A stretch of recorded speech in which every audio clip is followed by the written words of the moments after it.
रीवा जिले के महूगंज थाना क्षेत्र से दुष्कर्म का एक मामला सामने आया है, जहां पर गांव के ही एक युवक ने घर में घुसकर किशोरी के साथ दुष्कर्म की वारदात को अंजाम दिया है। वारदात को अंजाम देने के बाद आरोपी मौके से फरार हो गया। घटना के बाद किशोरी बेहोश हो गई। यह घटना उस समय हुई जब किशोरी घर पर अकेली थी। काफी समय बाद जब परिजन घर वापस लौटकर आए तो उन्हें घटना की जानकारी हुई, जिसके बाद किशोरी को तत्काल अस्पताल ले जाया गया। घटना के बाद तुरंत पुलिस सक्रिय हुई और आरोपी को गिरफ्तार कर लिया।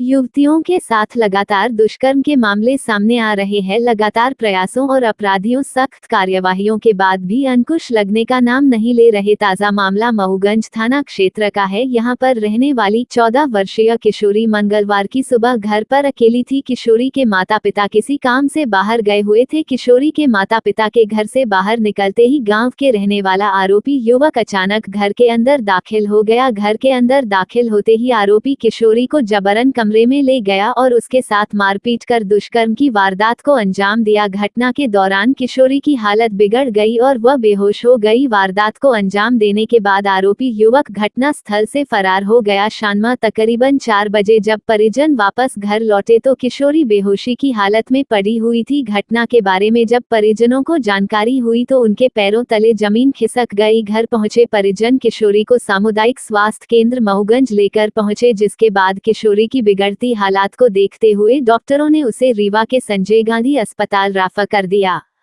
घटना की सूचना मिलते ही पुलिस मौके पर पहुंच गई और घटना स्थल का निरीक्षण किया। पुलिस पीड़िता के बयान के आधार पर सक्रिय हुई और कुछ ही घंटों के अंदर आरोपी को गिरफ्तार कर लिया। फिलहाल पीड़ित का इलाज रीवा के संजय गांधी अस्पताल में चल रहा है।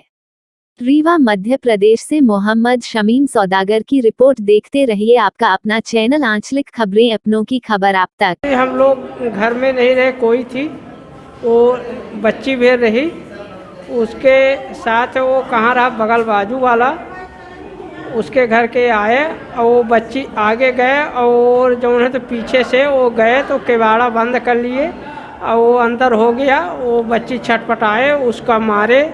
अब मारे के बाद उसके साथ बलात्कार किए और वो दूसर हमारा भतीजी जो है तो गए, तो एक बार गए किवाड़ा बंद रहा तो सोचे कि बड़ी अम्मा है मारत हुई, तो वो थोड़ा पछिल गए, बाहर हो गए।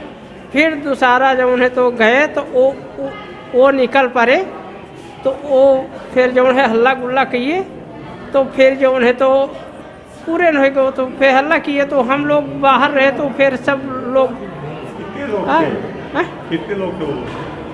अरे कितने लोग, हम लोग बाहर रहे तो फिर आ गए गाँव में। कितने लोग थे? अरे एक लड़का 25-26 के है। क्या नाम है उसका?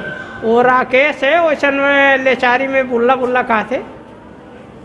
पुलिस को जानकारी लगी थी तो टीआई के द्वारा उस बच्ची से पूछताछ की। बच्ची एसडीएमएस में आई थी, टीआई भी एसडीएमएस में थी। उनने बच्ची से पूछताछ करके जब घटनाक्रम जाना तो निकल के आया कि 7 तारीख को और एक 14 साल की बच्ची है जो अपने घर पर थी। उसके माँ और पिताजी मजदूरी करने के लिए बाहर चले गए थे। बच्ची घर में अकेली थी। उसी समय उसी गांव का एक 20-22 साल का युवक है, वो उसके घर में गया और उसके साथ उसने गलत हरकत की, जिसके बाद बच्ची उम्र कम होने के कारण से अनकॉन्शियस हो गई। उसकी चचेरी बहन के द्वारा जब उससे थोड़ा सा पूछताछ की गई तो बताया उसने। उस पर उसके माता पिता आए, उनको बताया, गाँव के लोग इकट्ठे हो गए और उसको पहले महूगंज प्राथमिक उपचार के लिए अस्पताल ले गए। वहाँ से उसको 108 एम्बुलेंस के जरिए एसडीएमएस भेज दिया गया रीवा में। रीवा में फिर उसकी एफआईआर करके महूगंज थाने में उसका प्रकरण पंजीबद्ध कर लिया गया है और आरोपी को तत्परता से 2-3 घंटे के अंदर गिरफ्तार कर लिया गया। आरोपी भागने के फिराक में था, उसमें एसडीपीओ थाना प्रभारी की टीम के साथ तत्काल उसको गिरफ्तार कर लिया गया है। आरोपी पुलिस अभिरक्षा में उसको भी जेल भेजा जाएगा।